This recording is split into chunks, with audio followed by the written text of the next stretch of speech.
s'il y a des micros, comme ça on va m'aider à lire la Bible. N'oubliez pas de commencer à donner un micro au frère Ludovic, parce que quand il est là, ça te réveille si tu es endormi. Amen. Elisabeth, tu as ton micro? Il faut que tu lises bientôt. Hein. Alléluia.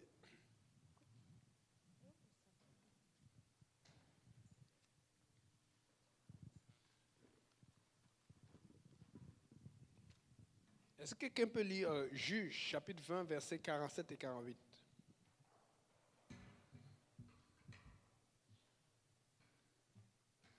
Juge, chapitre 20, versets 47 et 48. Ah, attends, tu ne peux pas donner un micro. Comme c'est pour ceux qui sont en ligne. Parce qu'il faut qu'ils...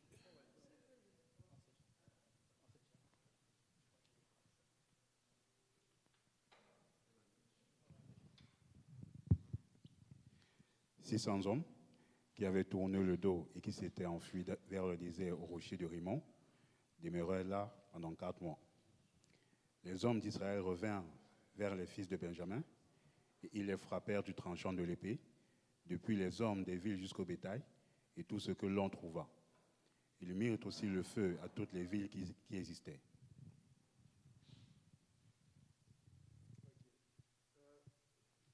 Lis maintenant 21, de 1 à 3. La suite. Ouais, juge. Les hommes d'Israël avaient juré à Mitzpah en disant : « Aucun de nous ne donnera sa fille pour femme à un Benjamite. » Le peuple vint à Béthel et il y resta devant Dieu jusqu'au soir. Ils élevèrent la voix, ils versèrent d'abondantes larmes et ils dirent : « Ô Éternel, Dieu d'Israël, pourquoi est-il arrivé en Israël qu'il manque aujourd'hui une tribu d'Israël ? » Ok. Est-ce que tu veux lire le verset 7? Que ferons-nous pour procurer des femmes à ceux qui ont survécu, puisque nous avons juré par l'Éternel de ne pas leur donner de nos filles pour femmes? Regarde ton voisin, tu dis ne jure pas vite. Ne jure pas vite. Regarde ton voisin, tu dis ne jure pas vite. Parce qu'ils étaient tellement fâchés. Ils ont dit que personne, au nom de l'Éternel. Quand tu dis au nom, fais attention. Il faut respecter le nom de l'Éternel. Personne ne va épouser nos filles. Maintenant, la colère est partie. Les remords sont partis. Là, maintenant, il fallait qu'on fasse marier des Benjamites qui faisaient partie de leur peuple. Pas des non-apostoliques. Des apostoliques. Amen. Mais là, il y a un problème. Tu avais fait un serment sur ta fille. Et là, comment on va faire? Il devait trouver une solution alors. Continue. Lis le verset 12, après le verset 15, 17. Ils trouvèrent parmi les habitants de Jabès en Galate 400 jeunes filles vierges qui n'avaient point connu d'homme en couchant avec lui. Et ils les emmenaient dans le camp à Silo, qui est au pays de Canaan. Ok, donc fait qu'ils ont d'abord trouvé 400 jeunes filles. Amen. Mais là, tout à l'heure qu'on a lu dans Genèse, dans Juge 20, versets 47 et 48, il y avait 600 hommes. Et comme ce sont des enfants d'Israël, un peu comme les apostoliques, je dis un peu parce qu'ils sont pas plus, nous sommes plus stricts que ça. Ils ne sont pas désordonnés. On ne va pas partager 400 femmes entre 600 hommes. C'est un homme, une femme. Amen. Continue mon frère. Lis verset 15. 15 à 17, c'est ça? Mm-hmm. Le peuple éprouvait du repentir au sujet de Benjamin, car l'Éternel avait fait une brèche dans les tribus d'Israël. Ok, continue jusqu'au verset 17. Les anciens de l'assemblée dirent : « Que ferons-nous pour procurer des femmes à ceux qui restent, puisque les femmes de Benjamin ont été détruites ? » Et ils dirent : « Que les réchappés de Benjamin conservent leur héritage, afin qu'une tribu ne soit pas effacée en Israël. » Ok, l'une des raisons pour laquelle il fallait trouver les femmes, c'est pas seulement pour faire les enfants. Quand ils vont, oh, je veux une femme, ou c'est pas parce que c'est mon style. C'est parce que, tu sais, il y a des gens qui disent parce qu'elle a du swag, tu sais. Et comme moi, non. Et la Bible dit pour garder l'héritage. Parce que si tu trouves une fausse femme, elle va dissiper l'héritage. Si tu trouves une fausse femme, elle va tuer l'héritage. Amen. Et l'héritage, c'est la parole de Dieu, les choses que Dieu a appris à toi et à ta famille. Mais il y avait aussi l'héritage spirituel. Il y avait l'héritage, en plus de l'héritage spirituel, il y avait l'héritage financier. Mais les deux vont ensemble parce qu'on a vu Ésaü qui a voulu tromper son frère, mais il s'est fait tromper par Jacob. parce que lui pensait qu'il prenait juste une affaire de responsabilité, mais il y avait le financier qui venait aussi avec. Et il a regretté. Donc, continue mon frère. Versets 22 à 23. Si leur père ou leur frère viennent se plaindre auprès de nous, nous leur dirons. Non, continue d'abord verset 18. Verset 19, vas-y, tu avais lu 18 tout à l'heure. Verset 19 jusqu'à 23. Et ils dirent, voici, il y a chaque année une fête de l'Éternel à Silo, qui est au nord de Bethel, à l'orient de la route qui monte de Bethel, à Sichem, et au midi de Lébona. Puis il donnait à cet ordre aux fils de Benjamin, allez et placez-vous en embuscade dans les vignes. Vous regarderez, et voici, lorsque les filles de Silo sortiront pour danser, vous sortirez des vignes, vous enlèverez chacun une des filles de Silo pour en faire votre femme, et vous vous en irez dans le pays de Benjamin. Si leur père ou leur frère viennent se plaindre auprès de nous, nous leur dirons, accordez-nous, car nous n'avons pas pris une femme pour chacun dans la guerre. Ce n'est pas vous qui les leur avez donnés. En ce cas, vous seriez coupables. Ok, c'est bon. N'oubliez pas, la Bible dit, éprouvez toutes choses, retenez ce qui est bon. Amen. Donc, fait que quand vous voyez les frères qui viennent ici pour enlever une fille, pardon, n'allez pas enlever une sœur et puis vous dites que si le pasteur vient, nous on va dire que... Parce qu'il y a des gens qui veulent même appliquer la Bible à la lettre. Amen. C'est juste que dans ce cas-là, on leur a donné l'autorité, on leur a donné la raison de faire cela. Mais pardon, ça ne marche pas comme ça en l'Église. C'est pour ça qu'il ressemble un peu aux apostoliques, mais il y a des choses qu'il faut refuser. Amen. On n'enlève personne. Je ne veux pas entendre mon nom quelque part que le pasteur Yannick a dit que on peut faire l'enlèvement. Il y a des frères qui sont sortis là maintenant. Ils sont allés, quand ils les adressent, ils vont aller enlever. Oh Seigneur, en tout cas, pas un service d'enlèvement. Donc maintenant, il y a une chose que je voulais clarifier ici. La Bible dit qu'ils sont allés chercher chacune une femme, parce qu'il y avait 600 hommes. Ils ont d'abord trouvé 400, mais les 400 viennent du village de Jala, de Jabad, parce qu'ils ne sont pas allés lutter et on les a massacrés, on a gardé les femmes vierges. Donc il y avait 600 femmes, il y avait 600 hommes qui avaient 400, mais il manquait 200. Ils ont trouvé les 200 parmi les danseuses. Donc vous voyez, regardez ce qui se passe ici là. Quand ils ont trouvé les 200, ils se sont arrêtés. Ils n'ont pas cherché à aller à 1200 ou à plus pour que chaque homme ait 2 femmes.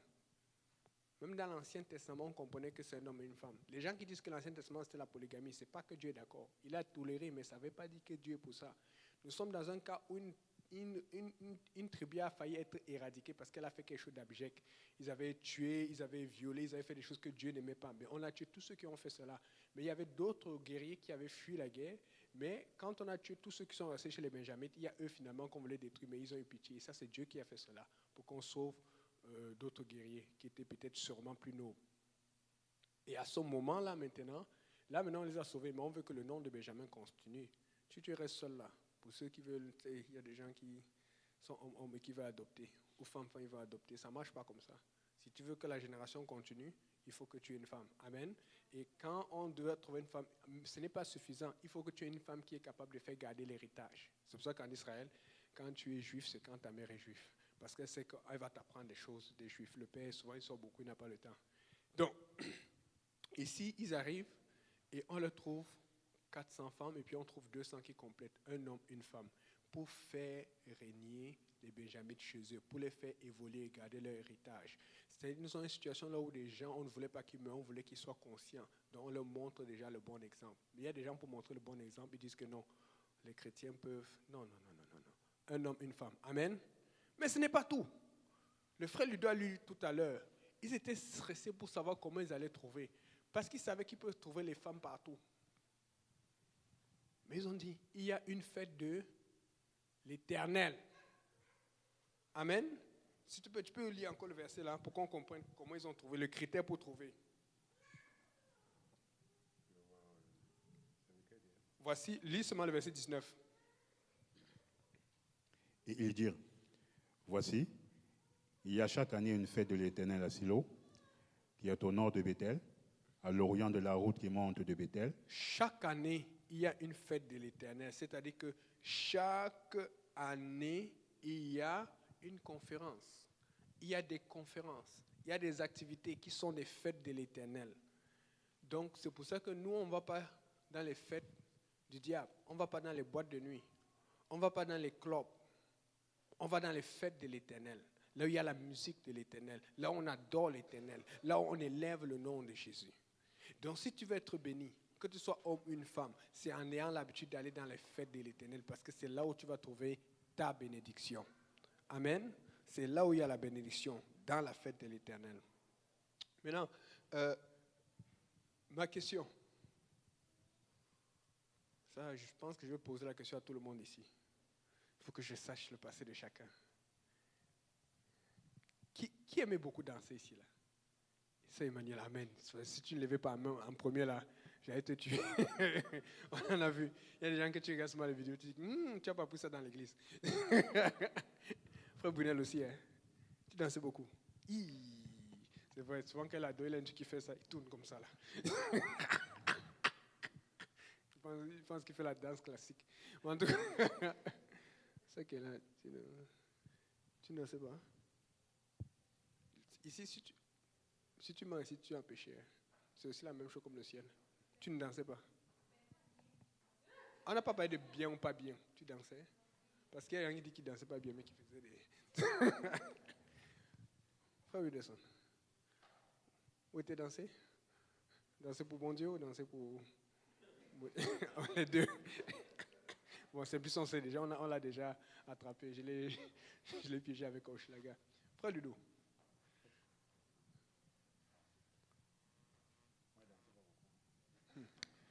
Qui ne dansait pas. J'ai du mal à croire parce que j'ai vu le frère Ludo. En fait, moi j'ai dansé quand j'étais très jeune. Je dansais en fait la ragamuffin. Fait que tu es vieux maintenant. Quand dans les années 90, on dansait, bref, je ne sais pas si c'était le nom là. Ah, toi c'est quand on fait na na na na na na. Voilà. Les chabarouinques, les anciens trucs là. Nous, on se tordait comme les spaghettis là-dessus. Ok. Peut-être c'est le Seigneur, peut-être qu'il a grandi, mais je me rappelle. Ça me rappelle quand frère Ludo venait d'arriver à l'église, non? Il marchait seul. Et lui, il était le genre. Vous pensez que moi, je danse. Lui, il était le genre, il n'est pas gêné, il marche.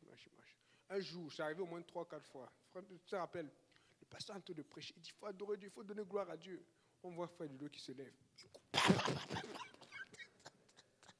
Mais ça bénissait, ça m'exhortait, ça exhortait beaucoup. Mais c'est pas ce qui s'est passé aujourd'hui. Aujourd'hui, il a grandi. On ne grandit pas dans la danse.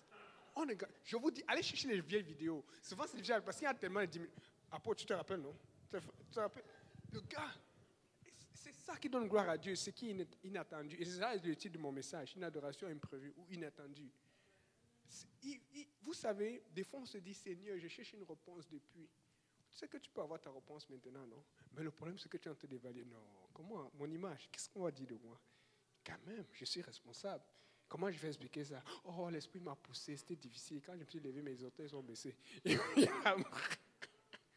Ça, Bafna. Été gêné. Il y a des gens que je crois parce que ça, elle est calme et tout. C'est plus on l'a tué à Hochelaga. Tu veux que je le tue 2 fois?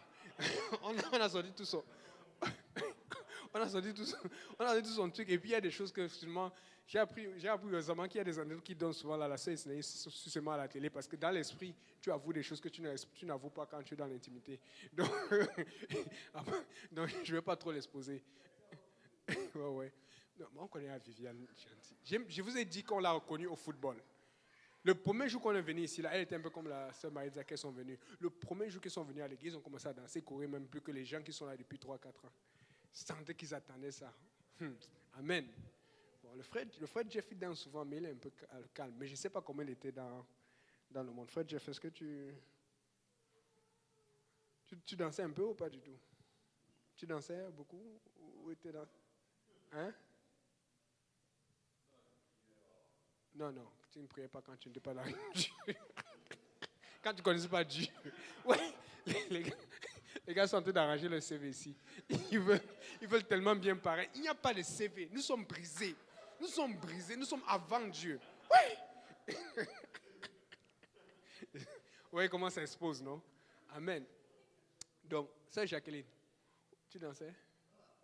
Yeah. Elle dit, oh oui, mon Dieu. Ok. On passe à Sœur Carrie. Sœur Carrie, elle danse aussi. Amen. Ouais, Benjamin aussi dansait. Je l'ai vu danser, mais c'est sûr qu'il est un peu plus calme, un peu stylé là et tout. Frère, Apo, pas beaucoup. Parce que Apo, je le rappelle, il était toujours un genre. Ça, c'est le Saint-Esprit. Hein. Le frère apôtre, ce que j'aime sur le frère apôtre, c'est quelqu'un de foi. Des fois, on le voit, on le simplifie. C'est le seul gars, je ne sais pas qui c'est arrivé. J'ai un ami à qui c'est arrivé, mais il est venu 10 ans plus tard. On lui a donné la lettre. J'ai lu ça les 2 fois. On a écrit dessus que, messieurs, à cause de votre truc du papier qui n'a pas marché, vous avez demandé de sortir. On vous demande de sortir du Canada. 2 fois. Si vous voulez aller regarder dans JPN, YouTube, vous tapez Retour frère apôtre. Il y a cette vidéo quand il revenait, on était content. Mais il était revenu comme ça une fois quand c'était fini. Après, ces papiers n'ont pas combattu, on l'a encore cherché, on l'a renvoyé. On te renvoie 2 fois du Canada. Toi-même, tu viens encore demander une vision de que tu demandes pourquoi on t'a renvoyé 2 fois. Mais il a prié, il a prié. C'est ça, avoir la foi, mon frère. Hey! Maintenant, voici un qui est dans les analyses, qui est un truc. Mais allez voir, je ne sais pas ce qui s'est passé, mais vous allez voir le frère apôtre, quand on commençait à, pour ceux qui le connaissent, quand on commençait à adorer, au départ, on aimait bouger là. C'est aussi le frère Lionel qui ne bougeait pas beaucoup, mais il a commencé à bouger. On avait l'habitude de danser avec le pasteur Abou, on aimait ça, on bougeait, la bouguine, frère Roll, il était à l'aise.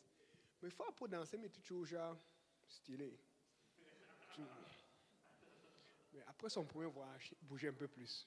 Après le deuxième voyage, je ne sais pas ce qui s'est passé. Vous avez fait le frère Abou, il faut être honnête.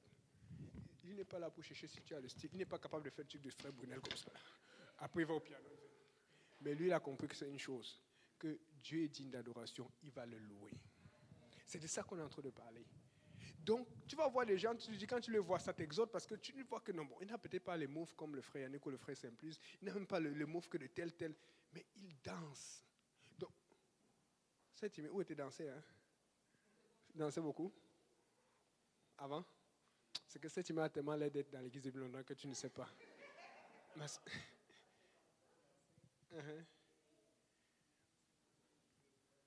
Ah, ok. Ma soeur, tu danses aussi, non? Mais, bon, voici la raison pour laquelle je pose cette question.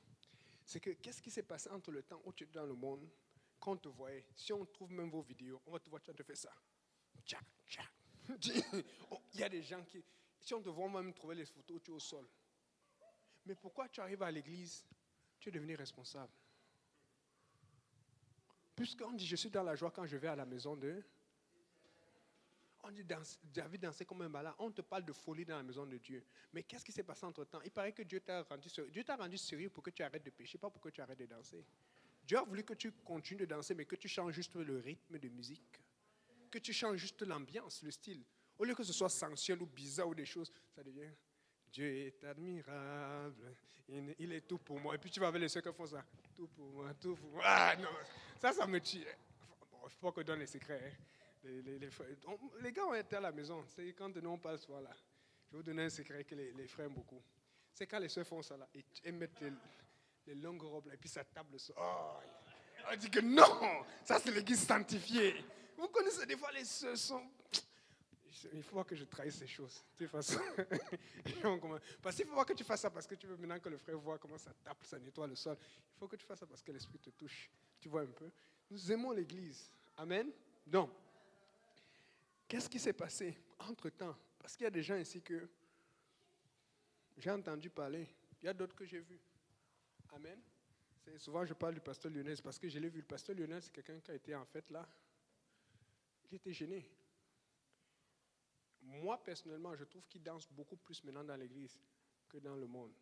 Donc, si lui, il danse beaucoup plus, parce que s'il y avait les désordonnés, c'était moi avec d'autres personnes. Mais qu'est-ce que toi, tu vas dire alors que toi, tu dansais? Pourquoi les gens, moi, je veux comprendre pourquoi les gens dansent beaucoup plus dans le monde et dansent beaucoup plus dans l'église, alors que ça devrait être beaucoup plus dans l'église. Est-ce que Dieu n'est pas aussi important que le diable? Il est beaucoup plus important, il est beaucoup plus glorieux. Mais qu'est-ce qui te stoppe? Pourquoi tu ne peux pas donner cette adoration à Dieu qu'il mérite, qu'il doit recevoir? Amen. Alléluia.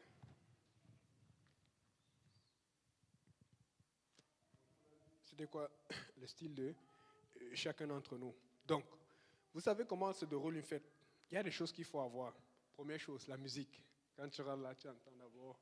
Si c'est ta musique préférée, tu es content, tu veux rester plus longtemps. Ou c'est ton style, ou ton DJ. Bon. Chez nous, on n'a pas les DJ. On a les musiciens, les musiciennes. Amen.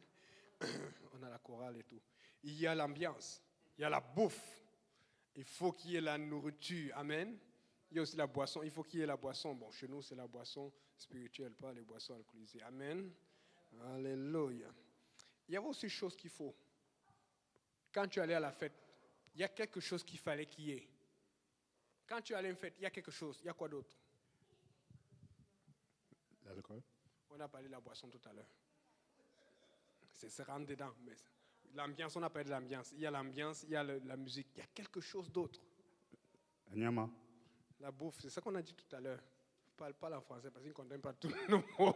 Camerounais, tu vas me tuer, mais non, on va dire que je commence à sortir les mots à gothique. C'est la piste de danse.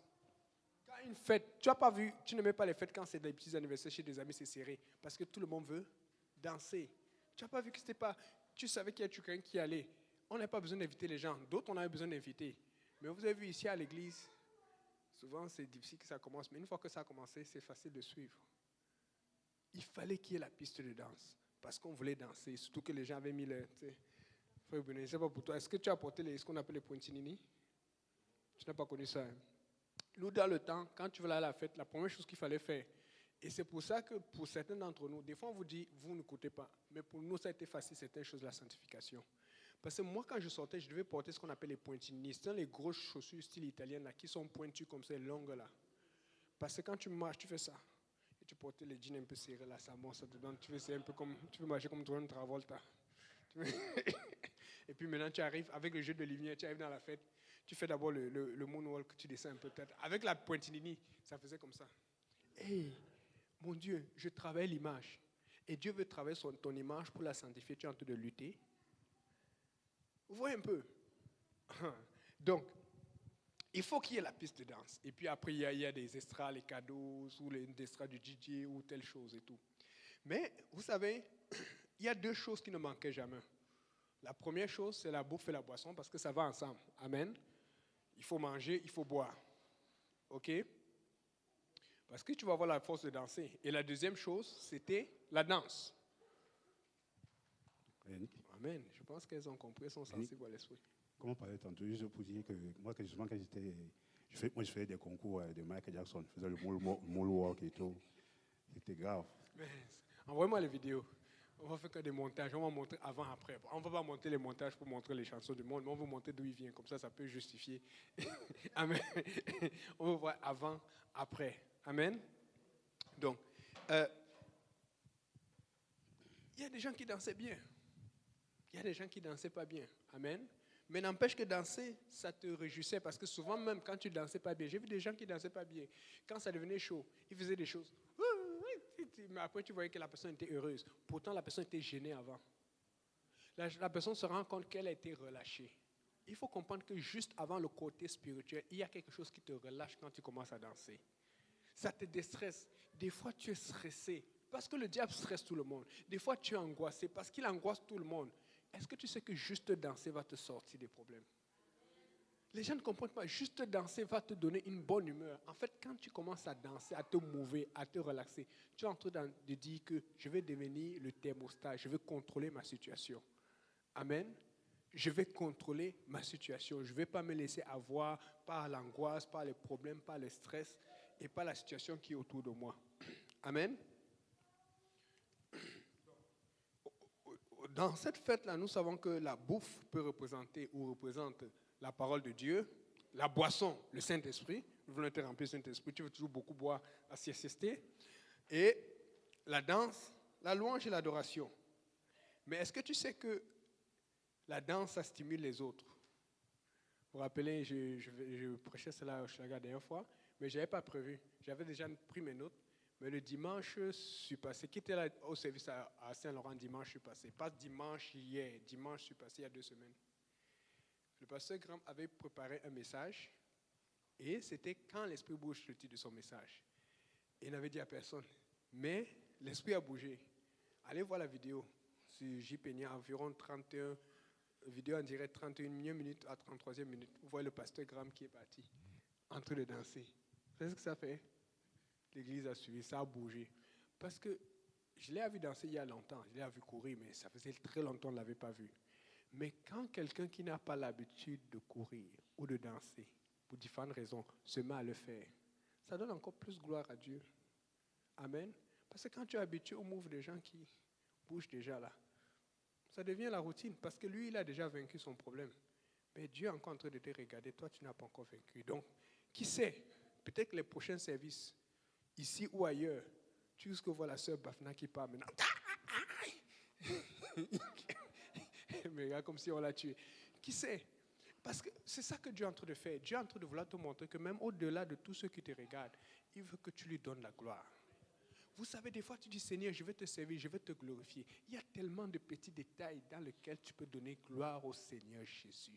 Tu dis, Seigneur, je veux que tu te lèves, je veux m'humilier. Mais tu veux élever Dieu comment? Toujours quand tu discutes, quand il faut payer la dîme, quand on fait des trucs. Des fois, tu peux le faire juste là, maintenant. Tu peux le faire quand il y a un service. Tu sais, sors de ta zone de confort. Que ce soit inconfortable, mais il faut être sûr que tu le fasses pour Dieu. Amen. Nous sommes pas te dire de faire comme certains frères, certaines soeurs qui tombent au sol, qui font. Non, non. On te dit, commence à faire ces choses que tu n'as pas l'habitude de faire, mais que tu sais que ça va donner gloire à Dieu. Autant que ça t'inconforte, fais-le quand même, parce que ça donne gloire à Dieu. Amen. Alléluia, Seigneur Jésus. Je raconte ça souvent. Il y avait une fois à Saint-Laurent, on avait l'habitude de danser. Et puis souvent, c'était mort. Les gens, aujourd'hui, l'église a beaucoup grandi aujourd'hui. Mais c'était souvent mort. Il y a des fois, Ludo allait être en forme, il allait danser. Parfois, frère Paul. Mais quand les gars, personne n'était en forme, bon, le Seigneur me touchait. C'était gênant. Tu es là, personne. Tu peux faire tout un service, personne ne danse. Dieu te dit danser. Et moi aussi, ça m'a pris beaucoup. Et le Seigneur me dit, Seigneur, pas aujourd'hui. Dieu dit, donne gloire. Parce que Dieu sait ce qu'il va faire avec toi. Tu ne sais pas. Tu sais, c'est pour ça, vous savez, des fois, nous aimons tous avoir ce que l'autre a. Allez, tu sais, quand tu vois, Frère Benet joue bien au piano. Amen. Je ne sais pas comment il fait ses doigts-là. Il y a tellement de choses qu'il m'a expliqué que jusqu'à maintenant, je n'ai pas compris. Donc, je fais à mon niveau. Amen. Nous aimons tous, même si on dit, on ne veut toujours avoir quelque chose. Amen. Mais il y a un effort, il y a un sacrifice à faire. Il y a un prix à payer. Amen. Or, le truc, c'est ceci, c'est que maintenant, pour pouvoir faire cette différence, pour compenser cette chose que tu n'as pas, que tu veux avoir, c'est juste aller toucher ces choses qui sont inconfortables. Et une des choses qui est très inconfortable, même jusqu'à aujourd'hui dans l'Église, c'est l'adoration. On veut toujours adorer comme d'une façon qui nous concerne, qui nous édifie ou qui nous garde dans notre confort. Il faut que tu commences à adorer de façon inconfortable. Il faut que tu commences à dire, Seigneur, je ne veux pas attendre que tel frère ou telle soeur commence à démarrer comme le tambour, comme d'habitude, pour que je commence à suivre. Il faut que ce soit moi. Parce que le jour où tu commences en premier, tu donnes une gloire que Dieu ne s'attendait pas. Ça devient une gloire inattendue. Ça devient une gloire incomptée. Mais ça devient une gloire qui donne beaucoup plus gloire à Dieu parce que personne ne comptait sur ça. Et je disais ça parce qu'un jour, on était au service toujours. On essayait d'adorer et tout. C'était comme... C'était là. Je ne dis pas que c'était mort parce que nous sommes dans une église vivante. Amen. Mais ça bougeait, ça bougeait. Mais il y a une sœur qui s'est mise à adorer. Je ne sais pas comment Dieu a traité avec elle. Mais je sais que si Dieu a traité comme ça avec elle, il traite avec beaucoup d'entre nous. La sœur s'est décidée à adorer. Et quand elle s'est décidée à adorer, vous savez quoi? Nous qui avons l'habitude d'adorer, rien ne se passait. Mais tout le monde a suivi ce jour. Le service a été tellement chaud qu'il n'y a pas eu de prédication. Vous savez, ce service, il n'y a pas de prédication, il n'y a pas de message. Pourtant, c'était parti pour un service où il y a une prédication. À cause de quelqu'un qu'on ne s'attendait pas, elle s'est dit, je vais répondre à l'appel du Seigneur. Oh Seigneur, je vais arriver à la maison, commencer à jeûner, à prier, à lire la Bible, faire ça. Commence d'abord par adorer le Seigneur maintenant. Des fois, tu as ta réponse là maintenant. Parce que Dieu a dit qu'il est là maintenant. Pourquoi tu veux toujours attendre après? Si tu peux faire maintenant. Amen. Donc, une autre histoire que j'ai entendu parler, c'est le révérend Linston King qui était allé dans une église pour un réveil. Il prêche rien. Il prêche rien. Il prêche le dernier jour. Le Seigneur lui dit de prêcher sur l'adoration. Il dit, mais Seigneur, ça ne bouge pas dans cette église. Mais finalement, il obéit au Seigneur, il prêche. Il dit, il faut se laisser aller, il faut obéir à l'Esprit. Il dit, pendant qu'il regardait, il y avait un couple. C'est les couples de gens toujours bien habillés, riches là, qui étaient devant l'homme et sa femme. Et puis l'homme était assis, mais depuis un moment, l'homme a commencé à bouger le pied, à faire ça. Il regarde. Le Seigneur dit, continue de prêcher, il continue. Il trouvait ça bizarre, mais c'était un move. Les gens qui sont toujours bien habillés, rasés pieds, bien, sa femme est toujours avec les gros trucs, les gros foulards. Ils se respectent, tu vois un peu. Moi, je ne sais pas comment. Il y a des gens comme ça à l'église. Mais nous ne sommes pas comme ça, amen. Il y a d'autres qui sont comme ça à l'église, mais pas nous, pas seulement. Et donc, finalement, il continue de prêcher. À un moment, le monsieur s'est laissé aller. Le monsieur a pris le pied, il a mis ça comme ça. Il a fait un de ces gestes qui est bizarre. Sa femme s'est tournée comme ça pour le regarder, comme pour dire, elle n'a pas parlé parce que tout le monde checkait. Tu fais quoi? Tu me fais quoi comme ça? Elle a, tu vois, le regard, il pouvait le tuer. C'est quoi ça? Nous sommes respectueux. Elle dit qu'elle n'a même pas eu le temps de finir de tout. Alors qu'elle tente de le regarder, le monsieur a commencé à être rempli de scène. Il a commencé à crier, à crier, à crier, à bouger, à faire des choses, à faire des tonneaux. Il fallait voir sa femme. Sa femme s'est assise. Sa femme ne voulait même pas regarder parce qu'elle se sentait humiliée. Mais elle a donné gloire à Dieu. Mais il raconte ceci. Il dit que quand le monsieur a fait cela, toute l'église est partie derrière lui.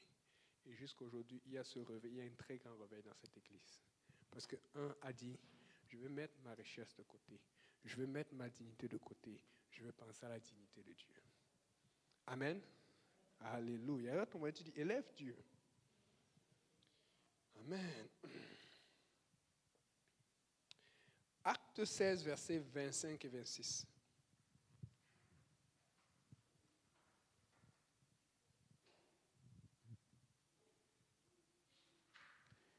Vers le milieu de la nuit, Paul et Silas priaient et chantaient les louanges de Dieu, et les prisonniers les entendaient.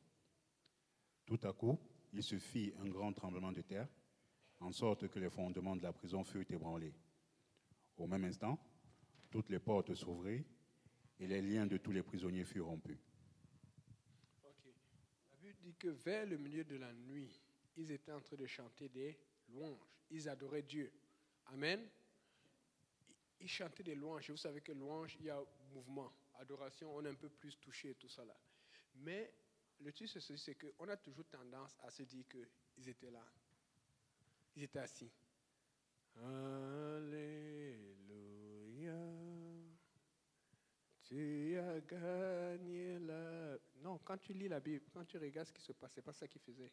La Bible dit qu'ils étaient en train de chanter, donc ils étaient en train de bouger. On a toujours cette idée dans la tête qu'ils ne faisaient rien. Non, ils étaient dans la prison. Ils pouvaient être enchaînés, mais ils pouvaient être dans la prison. Ils étaient en train de bouger. Il est bon, la même chose qu'on fait. Et c'est pour ça que ça a touché les prisonniers et tout le monde. On se dit, mais ils ne peuvent même pas faire attention. Les gardiens les entendent. La Bible dit que, il a lu tout à l'heure, tout le monde les entendait. Donc, il ne faisait pas quelque chose de gêné. Il faisait quelque chose de folklorique. Il faisait un style jipéniel. Il est bon, Dieu est admirable. Il bougeait comme...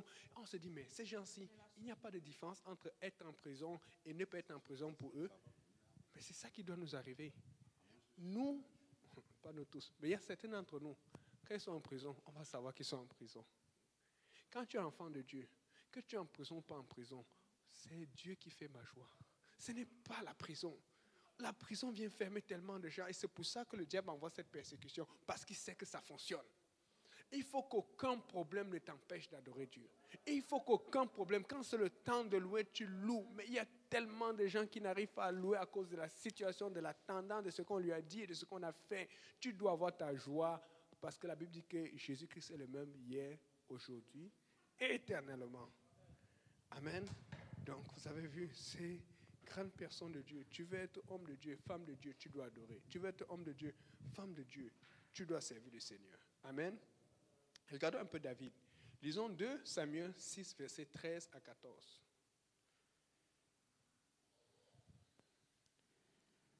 Quand ceux qui portaient l'arche de l'Éternel eurent fait 6 pas, on sacrifia un bœuf et un veau gras.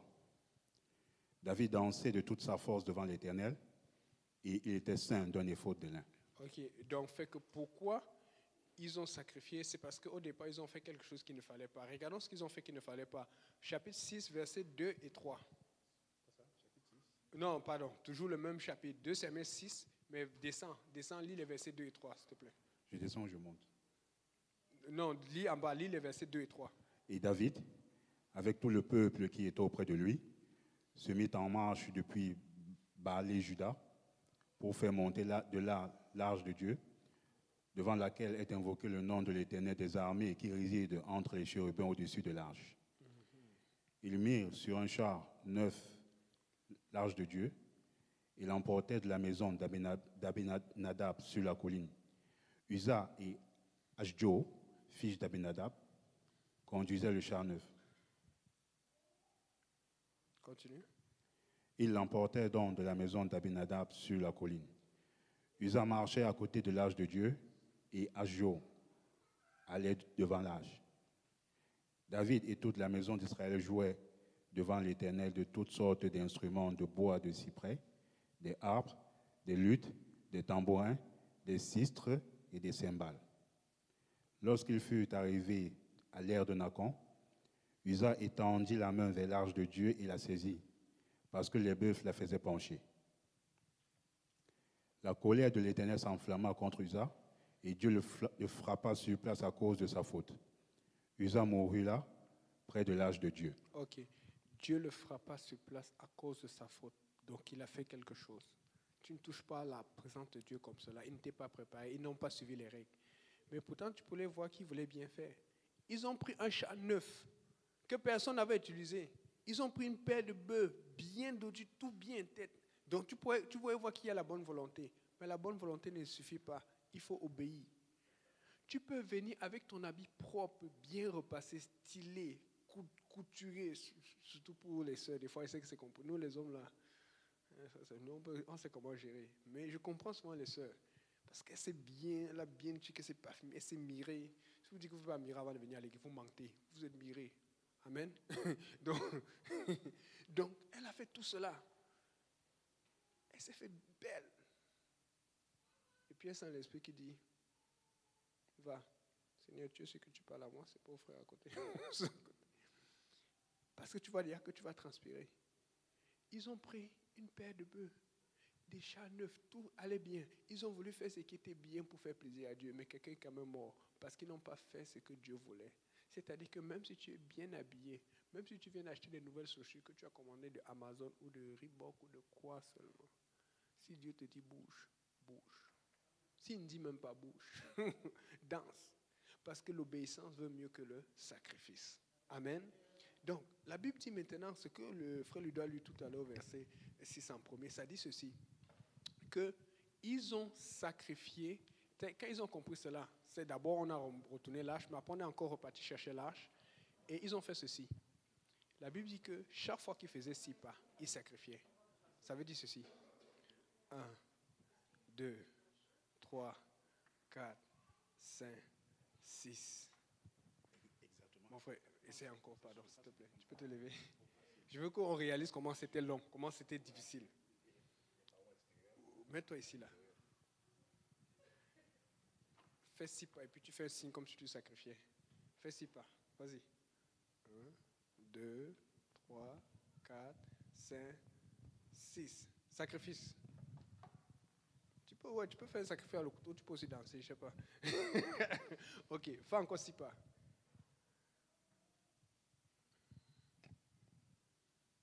Sacrifice.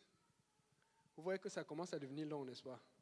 Maintenant, ils étaient tous des gars, des gens forts, beaucoup de gens. Mais comment est-ce que toute une communauté va faire... Bon, c'est sûr qu'il n'y a pas nécessairement les femmes et les enfants, mais c'était des gens forts. Quand est-ce qu'ils allaient arriver à Jérusalem? Ils vont faire 6 pas. 1, 2, 3, 4, 5, 6. Et le 7e, chiffre 7, c'est le sacrifice pour l'Éternel. Ça allait être long. Tu peux t'asseoir. Voici ce que moi je pense. Je pense qu'à un moment, après avoir fait 6 pas pendant longtemps, ils ont dit, oh, on ne va jamais arriver. Le soir va nous trouver. Voilà pourquoi, si vous lisez bien, le verset 6, ça dit, il faisait 6 pas, il sacrifiait. Mais le verset 7, ça dit autre chose. Ça marche pas bien. David dansait de toute sa force devant l'Éternel. David a compris qu'en fait, les 6 pas que Dieu voulait là, c'est pour qu'on se rappelle combien Dieu est important, comment il faut élever Dieu, comment il faut prendre le temps pour la présence de Dieu. Il ne faut pas faire les choses de Dieu avec négligence. Ils ont fait ça avec négligence parce qu'ils se disaient qu'en faisant une paire de bœufs, tu impressionnes Dieu. Ce n'est pas parce que tu payes ta dîme que tu impressionnes Dieu. Ce n'est pas parce que tu payes ou tu donnes l'argent à telle personne. Il faut que tu donnes ton cœur à Dieu aussi. Et David s'est rendu compte que oui, c'est cet esprit que nous avons, c'est cet esprit qui doit sortir, cet esprit d'orgueil, cet esprit de penser qu'on est important. Qu'est-ce qui peut me faire bouger comme l'autre? Je n'ai pas besoin. Ce n'est pas pour le frère Yannick seulement, c'est pour tout le monde. Tout le monde doit s'humilier devant Dieu. Et quand David a compris ça, on dit, hey, en fait, c'est moi le roi. Il a dit, ok, dans le fond, Dieu veut tout l'honneur. Il a toujours voulu cela. Nous le disions, mais nous ne le comprenions pas. Et vous savez, la Bible dit qu'il dansait toutes ses forces. Toutes ses forces, ça dit que plus fort qu'il a battu Goliath. Parce que Goliath, il n'a pas utilisé toutes ses forces pour battre Goliath. Il a lancé une pierre, après il a pris l'épée pour couper. Ce n'est pas toutes ses forces, c'était facile. Ses forces, ça veut dire qu'il était vraiment... Parce qu'il savait une chose que, bon, comme Dieu a frappé le peuple, parce que le peuple n'a pas compris, si moi qui suis le roi, je suis le plus dévergondé, le plus humilié, le plus frappé, si quelqu'un doit être frappé, c'est moi avant. Et Dieu a protégé le peuple. C'est pour ça que les leaders sont souvent les plus attraqués. C'est pour ça que les leaders sont souvent les plus oppressés. Mais ce n'est pas tout. C'est aussi pour vous parce que tu es leader pour ta famille, tu es leader pour ton travail, tu es leader pour ton école. Et tu veux que quelqu'un soit sauvé, il faut que tu commences à adorer aussi. Ça commence là parce que ça règle beaucoup de problèmes. Je vous dis, l'adoration règle beaucoup de situations. Tu vas aller prier, jeûner. Adore avant d'aller prier, jeûner, tu vas voir. Ça ne veut pas dire nécessairement à l'église, même seul. Essaye. Souvent quand j'étais gêné, j'essayais d'adorer. Essaye d'adorer seul, tu vas voir. C'est souvent gênant, tu te regardes. Tu dis, bon, on va voir si tu es capable de faire ça à l'église. Adore, tu dois louer le Seigneur. Danse pour Dieu, bouge, donne gloire à Dieu. Il va régler beaucoup de situations. Amen. Alléluia. Et David, en allant comme ça, il a dit, ok, moi j'ai compris. Et il s'est rendu compte que bon, parce que je ne sais pas, peut-être on va me prouver qu'ils ont fait 6 pas jusqu'à la fin, mais ça va être trop long. Je suis sûr qu'à un moment, il a dit, ok, vous savez quoi, avancez. Avancez. On n'aura plus besoin de faire de sacrifices d'animaux. Je vais être le roi, je vais me sacrifier moi-même. Et le roi s'est humilié. C'est pour ça qu'on dit qu'il dansait de toutes ses forces. Mais le problème, c'est que s'ils étaient arrivés avec le sacrifice d'animaux et tout ça là, comme ils ont commencé, ça aurait été facile que sa femme va dire, oh, vous avez bien fait, c'est cool ça. Mais ce n'est pas toujours ce que les gens s'attendent. C'est autre chose qu'elle a vu. Et elle n'a pas aimé. Lis le verset 16, s'il te plaît. Comme l'ange de l'Éternel entrait dans la cité de David, Michal, fille de Saül, regardait par la fenêtre et, voyant le roi David sauter et danser devant l'Éternel, elle le méprisa dans son cœur. Parce que s'ils avaient continué avec le plan 1, ça aurait été long, on leur aurait attendu beaucoup, mais tout le monde aurait respecté. Oh, ça c'est bon, c'est la volonté de Dieu. Il a compris que j'ai besoin du vrai plan. Le plan 2 les a fait arriver vite. Des fois, tu es en train d'attendre ta promesse. Il faut que tu te libères de cette chose qui t'empêche de te libérer, qui t'empêche de danser. Ça allait être long d'arriver. Il a dit non, on va accélérer. Mais pour accélérer, moi-même, je vais m'humilier pour montrer l'exemple à tout le monde. Mais en montrant l'exemple à tout le monde, s'humiliant, ça va ce que les gens le méprisent. Les gens vont te mépriser parce que tu danses. Les gens vont te critiquer parce que tu danses. Les gens vont t'analyser là parce que tu danses. Les gens vont te juger. On dit, tu as vu ce qu'il fait, ce qu'elle fait. Il faut que tu sois sûr que tu le fasses pour le Seigneur. Amen. Et il faut que tu dises, c'est pour ça que c'est entre Dieu et toi. Nous sommes tous en train de regarder, oh, quelque chose va différer. Va au moins se consulter même ton pasteur. Tu es toujours en train de regarder tel frère ou telle soeur. Parce que même ce même pasteur va te prêcher sur l'adoration. De te laisser aller dans la présence du Seigneur. Donnez gloire à Dieu. Amen. Donc, au résultat, on peut lire le verset 20 jusqu'au verset 23. David s'en retourna pour bénir sa maison, et Michal, fille de Saül, sortit à sa rencontre. Elle dit, « Quel honneur aujourd'hui pour le roi d'Israël de s'être découvert aux yeux des servantes de ses serviteurs, comme se découvrirait un homme de rien. » David répondit à Michal, « C'est devant l'Éternel qui m'a choisi de préférence à ton père et à toute sa maison pour m'établir chef sur le peuple de l'Éternel, sur Israël. C'est devant l'Éternel que j'ai dansé. Je veux paraître encore plus vil que cela et m'abaisser à mes propres yeux. Néanmoins, je serai en honneur auprès des servants dont tu parles. » Vous comprenez la voix de David, une référence pour l'adoration. Il dit, je vais paraître plus vil. Parce que quand tu t'abaisses devant Dieu, ça paraît vil. Ça paraît sale, ça paraît, mais qu'est-ce qu'il fait? Mais il dit, mais m'abaisser devant Dieu, mais je serai en honneur devant l'Éternel. Ce qui veut dire que quand ça devient trop critiquable par l'homme, comment est-ce que c'est devant Dieu? Parce que le but, c'est d'être, sois honnête, si Dieu vraiment te montre que c'est mauvais, tu vas t'arrêter. Mais tu vas voir souvent ce qui t'arrête, ce n'est pas que Dieu t'a montré que c'est mauvais. Ce qui t'arrête, c'est la honte, c'est la gêne. C'est tu qui pousses là. Tu as envie de partir, tu sens comme si tout le monde, l'église ne te regarde, mais tu as l'impression que tout le monde te regarde. Tu dis, oh. C'est parce que on connaît beaucoup d'histoires de frères et de sœurs qu'ils ont commencé, l'esprit les a emportés. Tu dis, oh, si je passe les vidéos, les camarades du frère Yannick, comme vous en train de... Alors que Dieu est en train de te chercher. Ouais, il y a tellement de bénédictions que Dieu veut donner à son peuple. Mais ce sont des détails parce que les gens veulent rester dans la routine. Je vous promets, moi j'ai dit, Seigneur, si je viens à l'église, je ne veux pas de routine. Je veux être en feu pour Dieu. Il y a tellement de bénédictions dans l'adoration. Il y a tellement de chaînes et de liens brisés. sois dévergondé pour Dieu, qu'on dise ce qu'on veut. Fais-le pour Dieu. Et puis après, si ça exagère, on va te dire, bon, fais attention, mais laisse Dieu te toucher. On est tellement en train de faire attention que finalement, on fait même attention à nos propres bénédictions. Et la Bible dit que par la suite, elle qui méprisait, la Bible dit qu'elle a été stérile. Elle n'a jamais eu d'enfant. C'est sûr qu'elle a cherché. Mais elle n'a pas pu en avoir. Parce qu'elle a méprisé quelqu'un qui donnait gloire à Dieu. Fais attention. Amen. Et vous savez, il y a ce principe de l'humiliation quand on veut adorer Dieu. C'est toujours ça. Il faut que tu t'abaisses. Comme David l'a dit. Mais je vais vous montrer un exemple dans la Bible où quelqu'un qui faisait mal, quelqu'un qui faisait très mal, qui était méchant, le roi Akab, il s'est humilié. Mais même quelqu'un qui était méchant s'est humilié, ça a touché Dieu. Dieu a changé son cas. Dieu a retardé sa malédiction. Regardons, est-ce qu'on peut lire 1 Roi 21, versets 27 et 29. 27 à 29, pardon.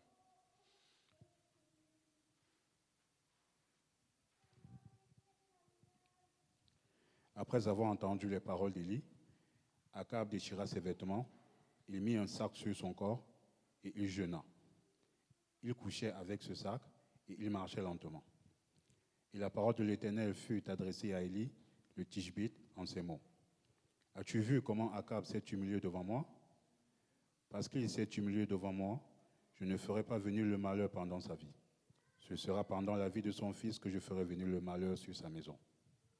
Akab venait de faire tuer, bon, on va dire que c'est l'omission. Mais sa femme, Jézabel, tu vois, il ne faut pas prendre des mauvaises femmes. Amen. Et quand on voit un dit, n'épouse pas Jézabel. Si tu m'as dit, ne laisse pas ton frère épouser Jézabel. Il y a beaucoup de Jézabel d'ailleurs. Ok, bon. La Bible dit que Jézabel a fait quelque chose de mauvais et puis ils ont fait ce qu'on a fait un mauvais témoignage contre Nabob à cause de son chant. Et vous savez, le chant de Nabob était différent du chant d'Akab, Naboth. Parce que Naboth, lui, il avait gardé selon l'héritage des enfants d'Israël. Là où Dieu disait que la 7e année, tu ne défriches pas. Donc, fait que la terre était toujours pure et les oranges, les fruits qui sortaient de là étaient toujours meilleurs que tous les fruits en Israël.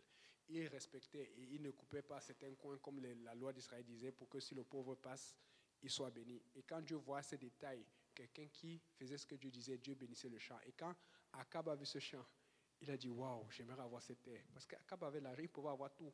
C'est pour vous dire que l'argent ne te donne pas tout. Parce que l'obéissant, lui, il avait un champ qui était plus petit que tous les champs d'Akab. Mais tu ne pouvais pas avoir assez d'argent pour arranger même ce champ. Même quand tu traites un terrain, ça prend le temps pour que le terrain s'arrange. Regardez même les traitements de terrain qu'on fait. On ne fait rien, on ne fait aucune construction. Ça prend le temps. Mais le terrain de Naboth était bien parce qu'il a obéi à Dieu. Si tu obéis à Dieu, c'est la vraie bénédiction. Ce n'est pas l'argent, c'est l'obéissance à Dieu qui te donne la main du Seigneur. Amen.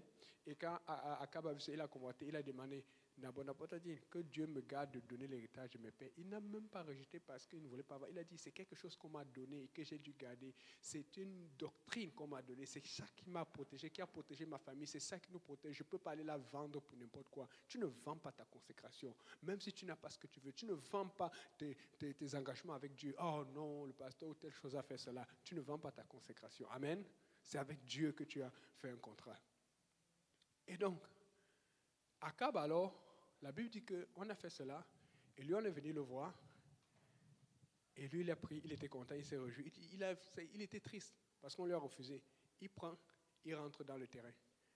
Tu rentres, où est le propriétaire? Il savait qu'il a été tué, et Dieu n'a pas aimé ça. Et Dieu envoie là le prophète, il dit, ok, ce que tu as fait là, déjà tu avais déjà péché, je vais finir avec toi, c'est fini pour toi. Akab lui-même il s'est dit que non, là j'ai abusé. La Bible dit qu'il a déchiré ses vêtements, il a mis le sac, il s'est humilié. Et regarde, comme Dieu, un peu comme dans le cas de Jonas, où Jonas ne voulait pas qu'on sauve Ninive, comme Dieu connaît déjà les enfants de Dieu, il dit, c'est Dieu qui a envoyé l'enfant de Dieu pour le maudire, pour dire c'est fini pour toi. Mais Dieu même, il sait que, comment je vais expliquer cela? Il vient de faire quelque chose qu'il ne fait pas d'habitude. Il dit au prophète, comme si Dieu veut même se justifier. Est-ce que tu sais que Dieu peut essayer de se justifier à l'homme de Dieu ou même à toi quand tu fais bien? Il dit, as-tu vu? Relis encore la partie là, s'il te plaît. Je pense à la deuxième partie, au verset 29. As-tu vu comment Akab s'est humilié devant moi? Il parle à l'homme de Dieu. Depuis quand Dieu te parle pour se justifier? C'est parce qu'il cherche une excuse pour ne pas maudire comme il avait dit qu'il allait maudire auparavant. Tu peux être lié par quelque chose. Tu peux être dans une situation où tu sens que ça n'avance pas. Est-ce que tu sais que tu peux commencer à donner une adoration à Dieu en t'humiliant et puis Dieu change ta situation? Ça ne veut pas dire que ça ne vient nécessairement de Dieu, cette situation. Ça peut venir du diable qui te bloque, qui te maudit. Oui, tu peux être sauvé, mais il y a des liens quand même. Il y a des choses que tu n'arrives pas à voir dans tes promesses.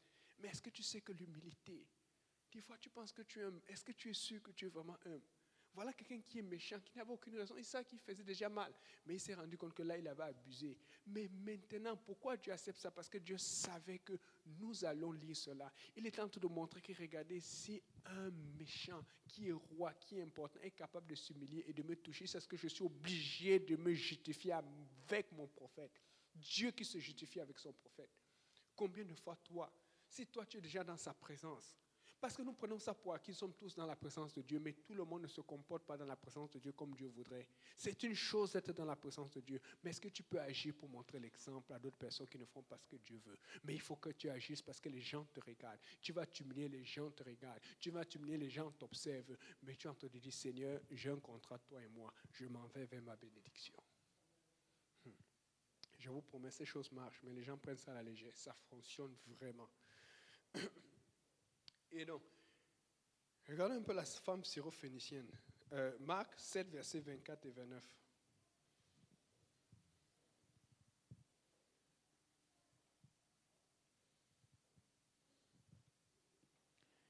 Jésus, étant parti de là, s'en alla dans le territoire de Tyr et de Sidon.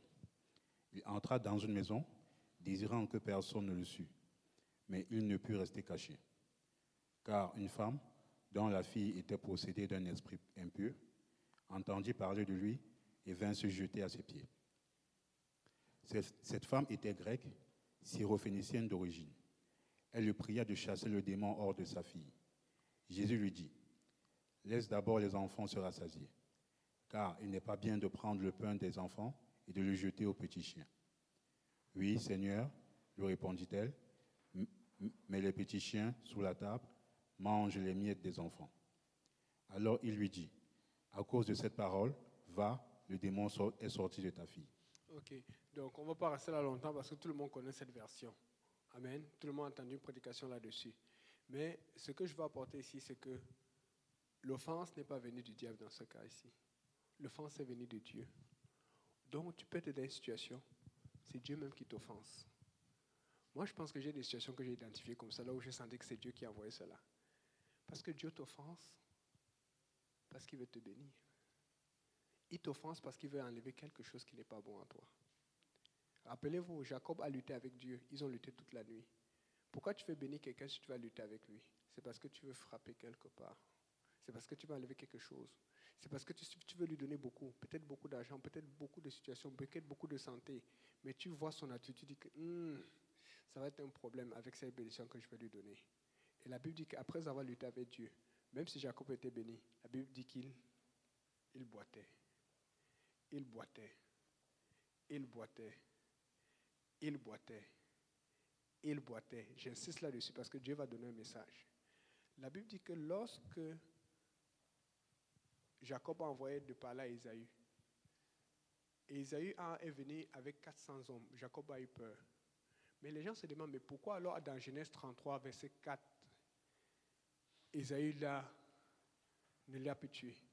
C'est parce qu'après avoir rencontré Dieu, quand il boitait, il ne faisait pas semblant. Isaïe connaissait son frère. Il disait que si mon frère fait semblant, je vais l'avoir. C'est un usurpateur. Je l'ai trop analysé. Même après des années, je le connais.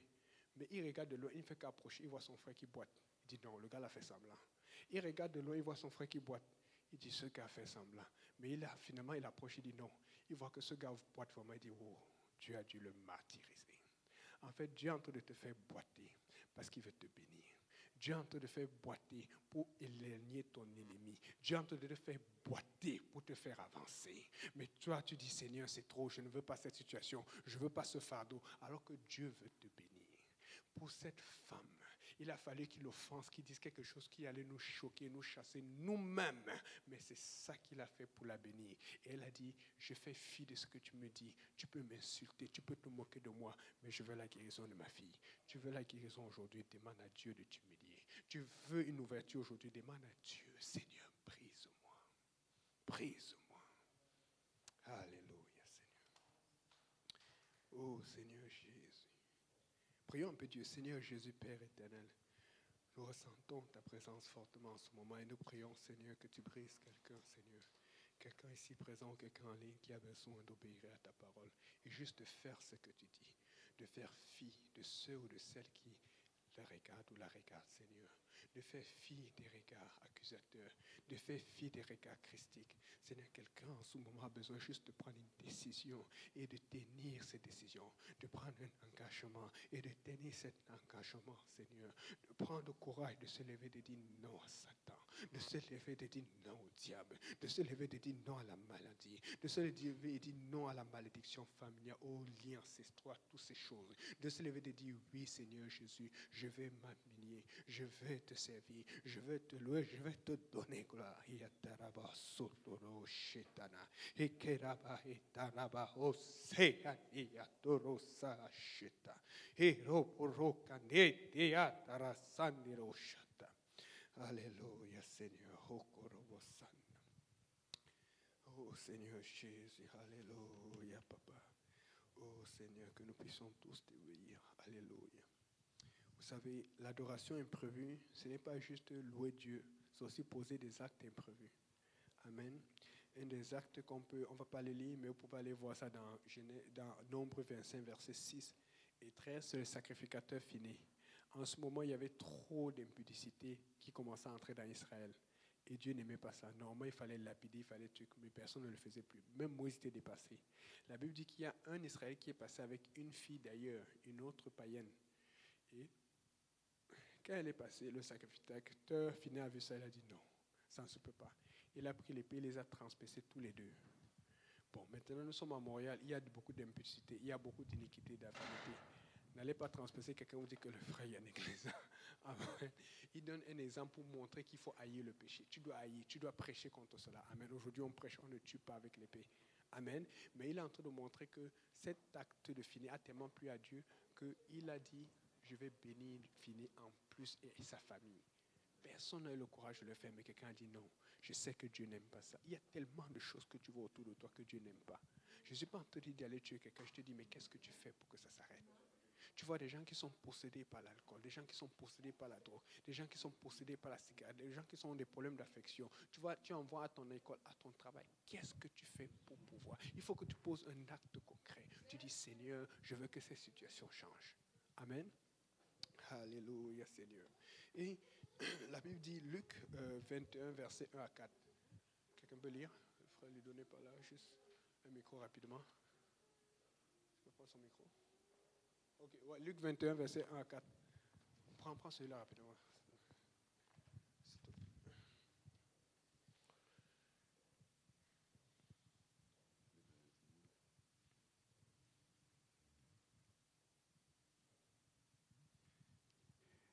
Jésus, ayant levé les yeux, vit les riches qui mettaient leurs offrandes dans le tronc.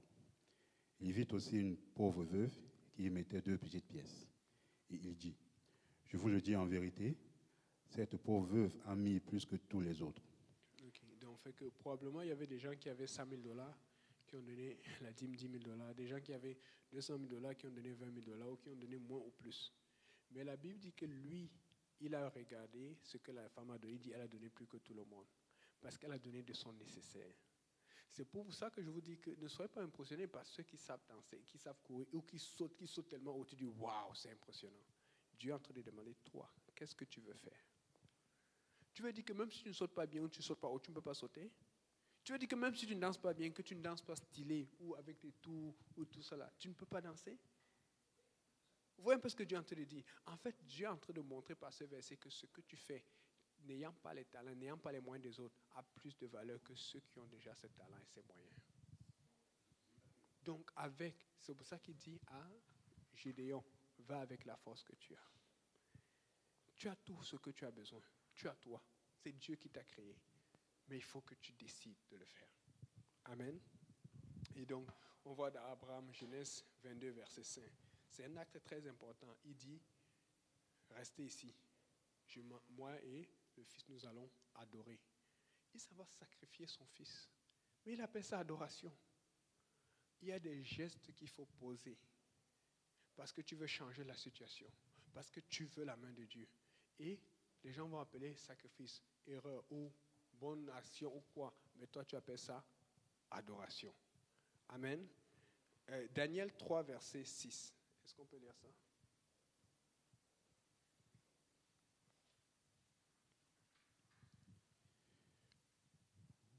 Quiconque ne se prosternera pas et n'adorera pas sera jeté à l'instant même au milieu d'une fournaise ardente. Quiconque, ça c'est le temps du roi Nebuchadnezzar quand il a fait la grosse statue d'or. Amen. Et on a menacé tout le monde. On a dit que si tu n'adores pas, tu vas te jeter. Vous voyez comment Dieu fonctionne? Dieu, lui, te donne le choix. Mais le diable ne te donne pas le choix. Exemple, quand tu vas au supermarché, c'est toutes les musiques mondaines. Quand tu vas, vous n'avez pas remarqué? Partout, métro, partout, dans les trucs, même au téléphone. Tu attends belle, tu attends telle vidéo, n'importe quoi. On te met une musique, même des choses. Il y a souvent des choses que, bon, c'est un peu doux, mais il y a des choses que tu ne veux même pas écouter. Mais tu es obligé. Souvent, ce que moi je fais, je vais baisser le volume pour écouter ça le moins possible. Mais ils ne te donnent pas le choix. Mais ils peuvent. Est-ce que vous savez qu'ils ont les moyens de le faire? Parce qu'il faut juste qu'ils donnent une option pour que tu appuies pas de musique ou que tu choisis la musique. Mais personne n'a jamais proposé cela. Avec la technologie et la qualité que nous avons, on pense qu'ils ne sont pas capables de donner une option pour que tu appuies pour que la musique s'éteigne? Non. Ils vont tout mettre la musique, après ils vont mettre des paroles par-dessus pour montrer l'intérêt que non, il faut que tu suives les avertissements qu'on te donne. Mais après ils remettent la musique. Ils ne te donnent pas le choix si tu veux avoir le service. Le diable ne te donne pas le choix, mais Dieu te donne le choix. Et c'est la raison pour laquelle je vous dis, moi je ne crois pas à cette affaire d'enlèvement après la tribulation. Pourquoi? Parce qu'il faut comprendre que Dieu, pour pouvoir te mettre dans sa présence, il veut vraiment que tu aies le choix. Mais si tu es poussé, et c'est quand tu es poussé que tu dois aller au ciel, tu vas te forcer calmement. Alors qu'est-ce que Dieu va faire? Il va arranger l'atmosphère. C'est pour ça que vous allez voir, il va avoir la pandémie, il va avoir beaucoup de choses, mais Dieu va toujours régler l'atmosphère pour que ce soit comme si tu peux dire non, tu peux dire oui.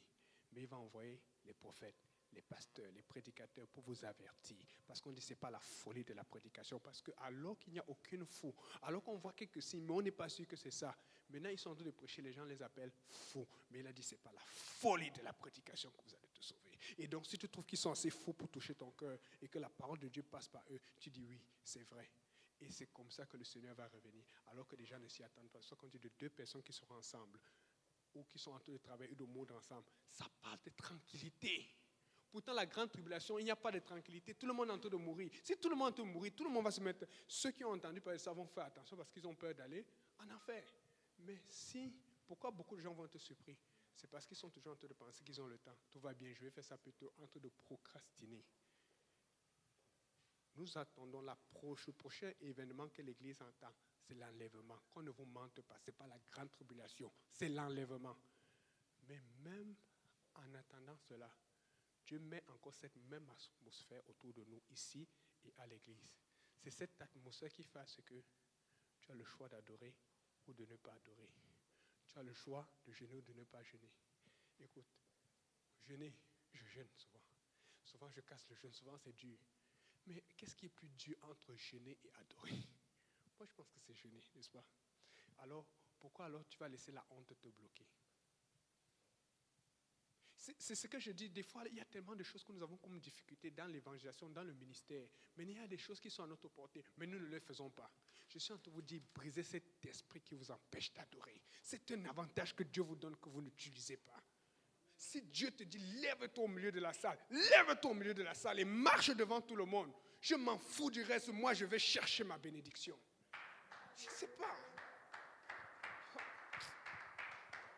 Oh Seigneur Jésus. Et c'est comme ça que les autres, la Bible dit que finalement, ils sont sortis les trois avec un ange. Ils étaient visibles devant tout le monde. Parce qu'au départ, ils étaient aussi visibles, puisque quand tout le monde s'est agenouillé, ils étaient debout. Mais quand Dieu te glorifie, tu vas être encore plus visible maintenant. Amen. Et ce n'est pas facile. Je vais finir avec cette histoire. Dernièrement, mais des fois, tu penses que tu es occupé. Mais des fois, Dieu va venir et c'est même quand tu sens que tu es à bout. Dis Seigneur, monte. Le truc, ce qui se passe ici, c'est que je dis ça parce que je conseille des gens qui se plaignent souvent. Oh Seigneur, je fais tout. Seigneur, oh pasteur, aide-moi. Comment je ne peux pas? En fait, ce qu'on ne fait pas souvent, c'est que dès que tu es occupé, que ça ne marche pas, il faut que tu demandes à Dieu, Seigneur, regarde ce que tu me fais passer. Après, tu reviens. La Bible dit qu'il a offensé la syrophénicienne. Il a provoqué. Des fois, Dieu fait ça pour voir ton attitude. Il veut te bénir. Demande à Dieu, tu vas voir. Il va enlever telle chose, il va arranger telle chose. Et puis, dernièrement, là, je me trouvais occupé. Mais il avait quelque chose.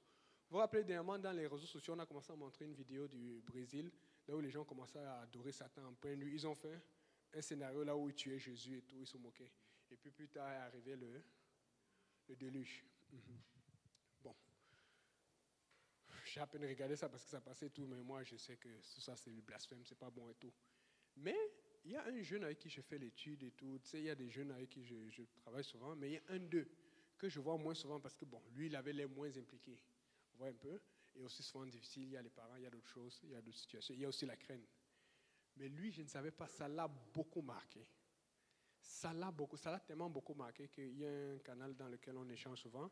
Sur iPhone, il a envoyé la vidéo, il a commenté, dit, mais est-ce que c'est vrai? Qu'est-ce que les gens font? Et puis là, alors, c'est le pasteur Yannick, il faut toujours être aux aguets. J'ai dit, mais c'est ce que j'ai dit. Vous avez vu quand nous on danse, nous on se tue pour Dieu, on fait tout cela. Les gens trouvent ça difficile, mais regarde comment eux n'ont pas honte en rue, en public, d'adorer Satan et de blasphémer sur Jésus. Ça l'a touché. Depuis ce jour-là, il a dit que non, il fallait qu'on se voit plus souvent. Et lui, maintenant, aux réunions, là où les autres venaient, il a décidé de venir maintenant. Mais ce n'est pas tout. C'est parce que ces jeunes qui sont jeunes là font partie d'un centre quelque part, là où ce sont des futurs champions qui doivent représenter le Québec. Donc, fait que quand j'ai commencé à aller là-bas, les problèmes ont sorti. Un jour, j'arrive, c'est le chef du centre, le grand coach, qui vient me dire, monsieur, vous faites quoi ici? Ça a créé des problèmes. Après, ça s'est calmé.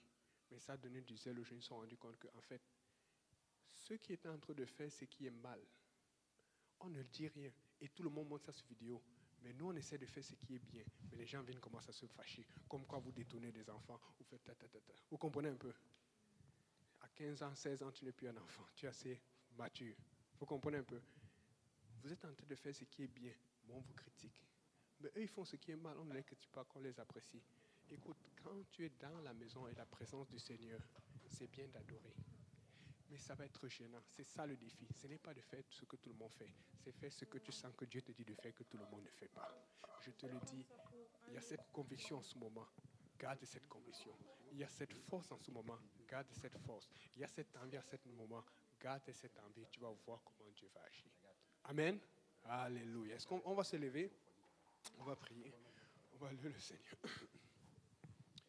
Alléluia. Frère Saint-Plus va venir pour prier et pour conclure et pour bénir le repas.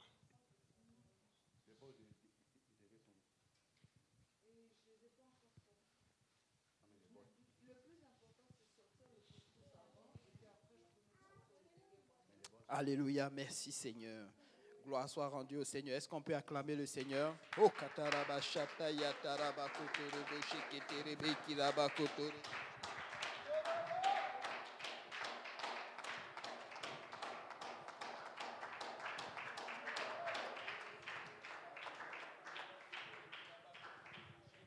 Seigneur, nous te bénissons, nous te rendons grâce, nous te disons merci. Merci, Papa, pour ton nom. Merci, Seigneur, pour le sang que tu as versé, Seigneur. Merci pour ta parole. Merci pour ton enseignant, éternel Dieu de gloire. Merci, Papa, pour tous ceux qui ont entendu ce message, éternel Dieu de gloire, ou qui vont l'entendre, éternel Dieu Tout-Puissant. Nous te louons, nous te rendons grâce, Seigneur, que cela porte fruit, éternel Dieu de gloire, nous amène à une repentance, éternel Dieu de gloire, à un profond, éternel Dieu de gloire, Papa, réflexion, Papa, de notre marche avec toi, Seigneur Jésus. Papa, merci, Seigneur Jésus, éternel Dieu de gloire. Bénis et sanctifie, Seigneur, cette fraternité que nous allons avoir après, éternel Dieu de gloire. Papa, bénis chacun de nous, Seigneur, que chacun rentre avec, Papa, un espoir de revenir encore, éternel Dieu de gloire, Papa, la prochaine fois, Seigneur, et que nous puissions encore célébrer ton beau et saint nom, et que toute gloire te revienne. Que le peuple de Dieu dise au nom de Jésus. Au nom de Jésus. Au nom de Jésus. Alléluia. Oh, Rabashata, mon Seigneur le fait. Alléluia. Vous savez, toute la conférence, on a eu une petite conférence, mais même pas une petite conférence, qu'est-ce que je dis? Une grande conférence. Et il y a eu un message fort qui m'a vraiment frappé, et je pense que ça a frappé chacun de vous. Il faut que chacun de nous pensions, et que cela soit vraiment en nous tout au long de l'année, que que nous sachions toute difficulté que nous vivons, même dans la joie, même dans les difficultés, sachez qu'il y a un Dieu dans les cieux. Et il voit, et il sait, et il va répondre. Amen. Soyez bénis. Amen.